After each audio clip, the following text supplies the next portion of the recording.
Uncle Glenn? Am I dying? No, sweetheart, you're not dying. Because we're gonna see Santa, and he's gonna bring you a new brain. Get out of here, Brian. Just get out of here! Welcome back to Quahog 97. I'm Lisa. Quagmire may be a pervert, but he also has a heart of gold. Join me as I count down 10 of his nicest deeds. Don't forget to comment if you like my show. Enjoy. Number 10. Help Meg against Mike. What's your name, dude? Meg Griffin! 3 o'clock, Friday. I will destroy you. Meg was terrified by Mike, a madman who vowed to destroy her on Friday. She had no one to turn to until she found Quagmire in the girls' restroom. He was the only one who cared enough to offer her his help. I'm so dead. No, you're not. Because I'm gonna help you defeat Mike Pulaski. You are? That's right. Be at my house first thing tomorrow morning and we'll get started. He told her about his own past with a bully and how he overcame his fear. He taught her how to channel her anger toward Peter and how to use her own body as a weapon against Mike. Now, Meg, in order to get you into fighting shape, I want you to drink this glass of raw eggs. I don't see any yolks. Just drink it. At the fight, Meg was brutally beaten by Mike, but she never gave up. She fought back with courage and cunning, kissing him and bursting a zit on his face. When he was about to finish her off, she stunned him by flashing her breasts. Quagmire's kindness gave Meg the strength and confidence to face her enemy. Thanks for your help, Mr. Quagmire. I guess I get to die another day. Meg, I got a feeling you're gonna be around for a real long time. Number 9. Protects his sister from Jeff's brutality. But then I'll be working 100 hours a week. So what? I need money for motor oil and wallet chains. Okay, I'll ask about it Monday. Can I put my nightgown back on? No, I'm not done drawing. Quagmire almost loses his life from a risky act. He is visited by his sister Brenda and her violent boyfriend Jeff at the hospital. Brenda decides to stay with Quagmire while he heals, but Jeff abuses her constantly. You fat, ugly bitch! If today wasn't your birthday... Jeff, please, you're being... What? What am I being? Crazy? Unemployed? Quagmire and his friends plot to kill Jeff after seeing him hit Brenda. They lure him to a hunting trip and plan to shoot him, but Jeff turns the tables and holds Quagmire at gunpoint. He takes Quagmire to the woods to finish him off, but Quagmire survives his strangling and runs him over with a car. What the hell? I killed you! I choke myself every day, you bastard! The friends fake a note from Jeff saying he left Brenda, who cries over losing him.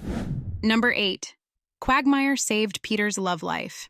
You can't get a boner! You're a failure as a man and a father! Peter was feeling depressed and insecure because he couldn't please Lois in bed. Luckily, he has a good friend as Quagmire, who is willing to do anything to help him. Quagmire shows Peter some unusual ways that he has mastered from his adventures, such as the Boston technique and the puppet partner.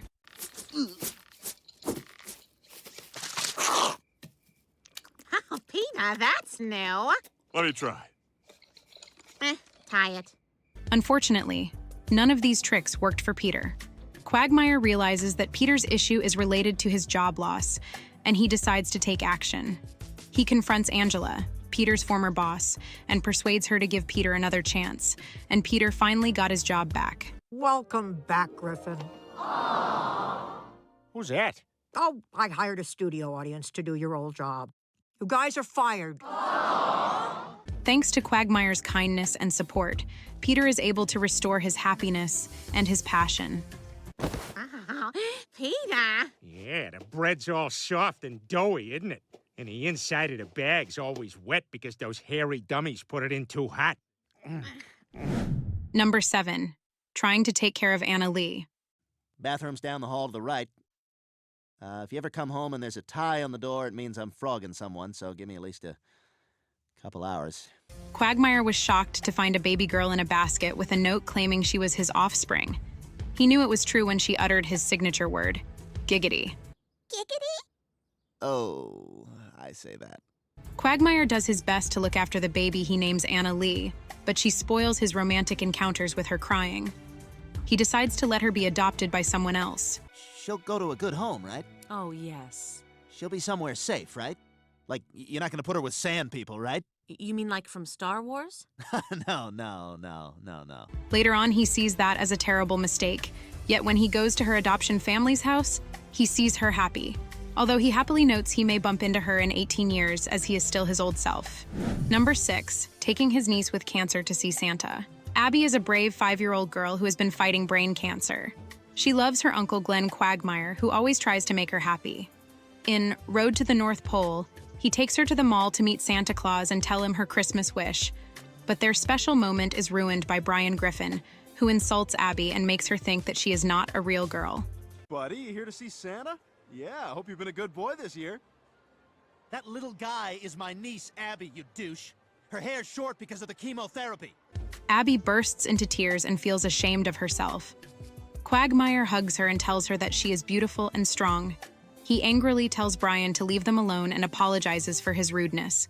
He assures Abby that she is not going to die and that Santa will grant her a miracle. He wipes her tears and smiles at her, hoping to see her smile back.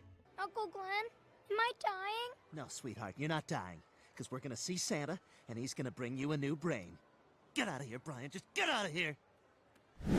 Number 5, Quagmire's generous gift to Brian. Look, you want his number or not? I won't forget this, Glenn Quagmire. Brian's old rope toy was his most cherished possession, but Peter snatched it from him in a cruel game. Peter pulled so hard that Brian's teeth came out with the toy, leaving him in pain and misery.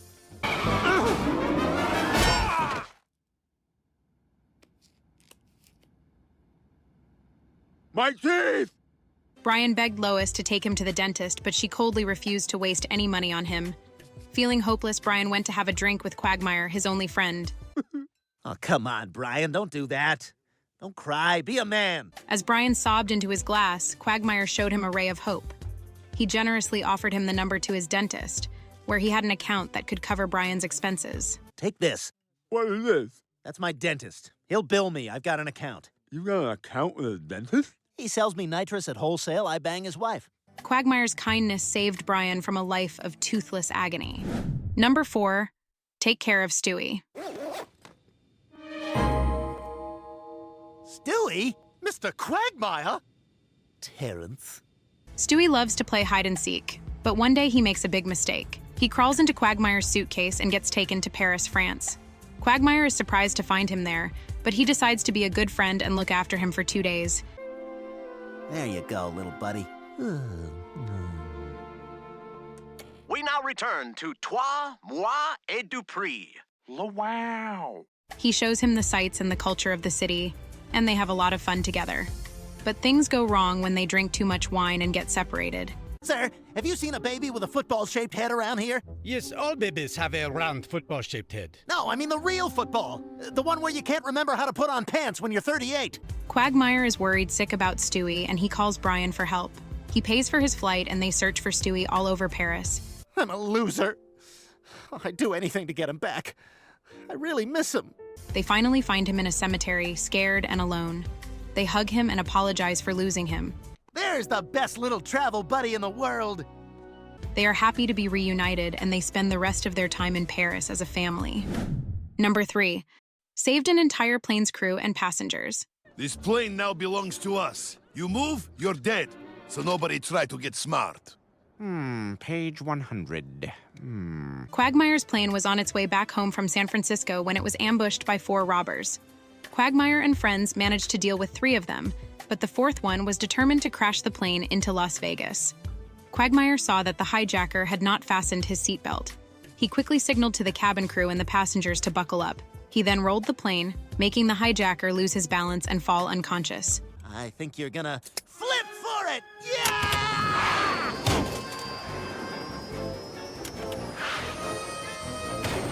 He tried to contact the authorities, but the communications were down.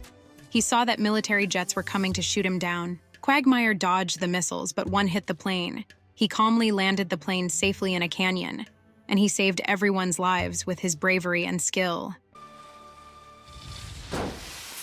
Oh, yeah, right there. That's good. And now to discharge the plane's fire retardant.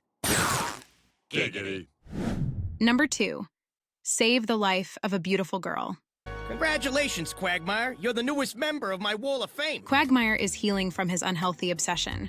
His friends bring him to a mall where he encounters many erotic challenges, such as wet and kissing cheerleaders and a nursing mother. Quagmire feels overwhelmed and runs away. I need some air. I need some air! He ends up in the security room, where he sees many screens showing women changing clothes. He tries to resist his urges, but then he notices something. A woman has fallen down and is not moving. Quagmire forgets about his addiction and acts on his compassion. He runs to the woman and performs CPR on her. He saves her life and becomes a hero.